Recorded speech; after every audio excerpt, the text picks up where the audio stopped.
Sereníssimo Grande Mestre da muito respeitável e grande loja maçônica do estado do Rio Grande do Sul. A maçonaria antigamente era hermeticamente fechada, secreta, e agora não tanto. Por quê? É interessante isso. É preciso que se faça uma avaliação sobre o passado. O mundo inteiro hoje vive um sentimento libertário. É uma outra realidade aquela que nos cerca hoje. Havia o império da força, uma expressão muito forte. Nós dizemos até que, algum tempo atrás, a força é que determinava, que fazia com que ocorriam os acontecimentos. Depois, mais tarde, os grandes descobridores, os grandes navegadores foram os grandes personagens. Logo depois, veio o império também da Guerra Fria, das ideias. Hoje é a informação que domina.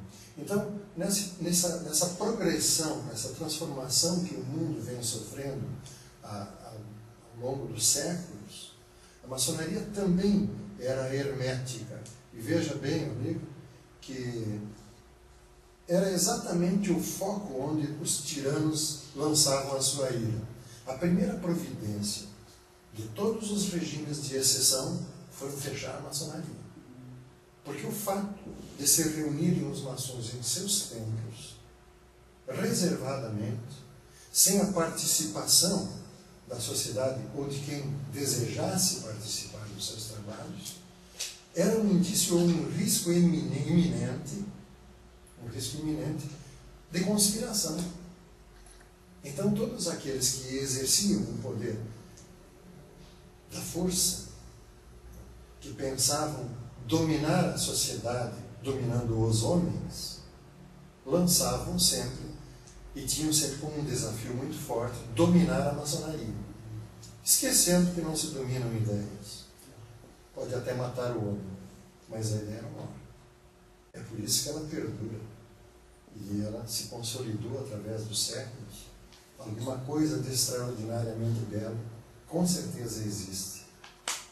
Dentro, não diria desse mistério, mas dentro desse segredo que é individual e pessoal de cada um, que nunca, jamais será revelado, porque ele é uma coisa da intimidade com o poder criador, que é a revelação. A revelação tem o poder divino. E este mistério que todos nós buscamos, que a humanidade busca, é exatamente ser digna e merecedora de revelações. É esse o grande segredo.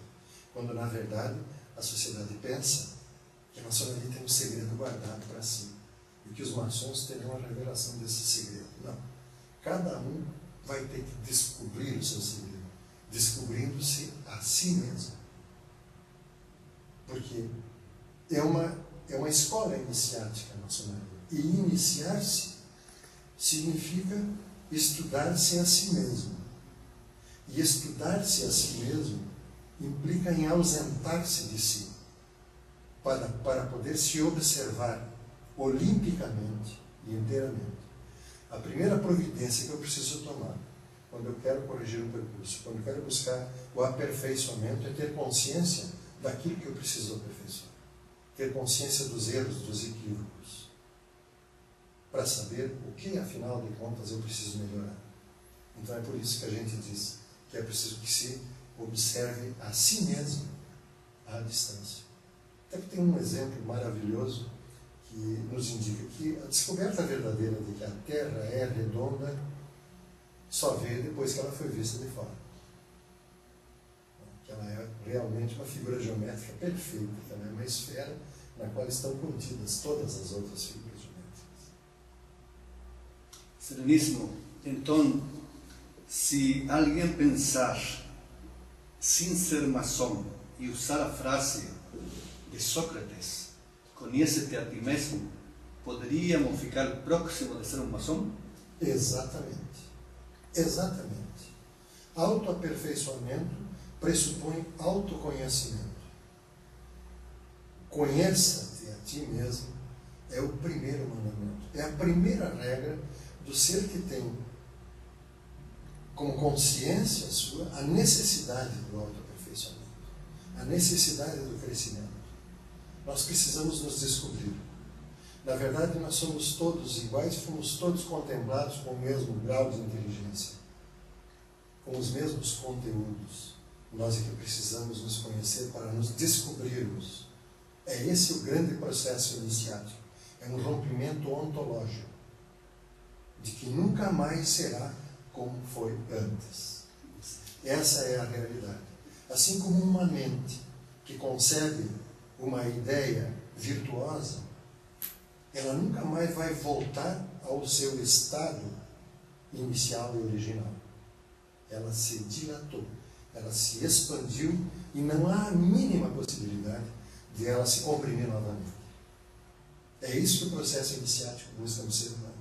Oportunizar-lhe a expansão da consciência, a ampliação de horizontes, uma visão mais olímpica da realidade que o cerca. E o maçom tem, por consequência, como dever, exercer uma análise crítica da realidade. Porque para que ele possa realizar a sua missão, que é a de compatibilizar o sonho com a realidade, ele tem que conhecer essa realidade e tem que saber o que dela extrair para que o sonho se possa materializar. Señor Rui Silvio Estragliotto, muchas gracias, muito obrigado. Estas informações vão para chileatento.com e algumas informações, acredito, importantíssimas da maçonaria para quem não tem conhecimento. Esperamos, em outra oportunidade, estar aqui presente para ter essa honra de estar com o Sereníssimo aqui em Porto Alegre, no Brasil. Muito obrigado. O prazer foi imenso. Eu já recebi telefonemas de irmãos nossos da Europa que em outra oportunidade assistiram a entrevista que foi feita aqui no gabinete em setembro do ano passado, me parece, com bela repercussão, e eu agradeço essa oportunidade mais uma vez, desejando que o grande arquiteto do universo, que é Deus, que nós assim o definimos, porque abstraímos qualquer outro conceito, qualquer denominação, quer de ordem religiosa ou filosófica, resolvemos denominá-lo de grande arquiteto do universo, que é o poder incriado, que ele, sobre todos, lance a sua luz, que aqueça os nossos corações, que abençoe o trabalho e a atividade dos homens e de todos os seres bem-intencionados, e que o nosso mundo, efetivamente, possa, a partir daí, ser um lugar melhor para se viver.